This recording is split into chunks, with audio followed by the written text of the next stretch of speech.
நான் இது உறுதிப்படுத்திக்காமல் இப்போ விஜயை விமர்சனம் பண்ணக்கூடாதுன்றதுக்காக தான் நான் அமைதியாக இருந்தேன். உறுதிப்படுத்திட்டேன். இங்கே தான் வர வைக்கிறேங்க. இங்கே தொல்லை கொடுக்க மாட்டாங்களா? சரி, வர வைக்கிறீங்களே, எல்லா ஃபேமிலியும் கூட்டு வந்துடுறீங்களாங்க? சரி, இன்னொரு ஆங்கிள்லேருந்து பார்ப்போம்.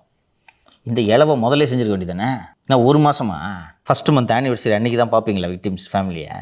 திரு உதயநிதி அவர்களுக்கு சொன்னதைத்தான் நான் திரு விஜய் அவர்களுக்கும் சொல்ல விரும்புகிறேன். உங்கள் கன்வீனியன்ஸு, உங்கள் வசதி, உங்கள் வாழ்க்கை.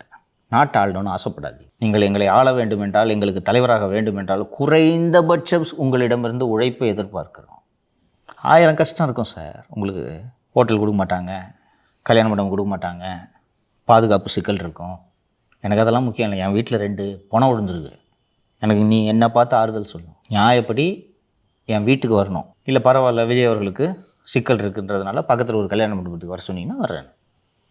அது பரவாயில்ல. அதுவே தவறு. உங்கள் சொந்தக்காரங்க யாருக்காவது நான் பழைய பஸ் ஸ்டாண்டு பக்கத்தில் ரூம் போட்டிருக்கேன், வா உனக்கு ஆறுதல் சொல்லுன்னு சொன்னால் எப்படி பாருங்க? அதுக்கு பதிலாக எம்ஆர்வியும் செந்தில் பாலாஜியும் எல்லா வீட்டுக்கும் போயிட்டு வந்துட்டாங்கல்ல சார் லீடர்ஸு. நான் விஜய் போகிறதுல சிக்கல் இருக்குது, நான் ஒத்துக்கிறேன். என்ன எஃபர்ட் போட்டிங்க?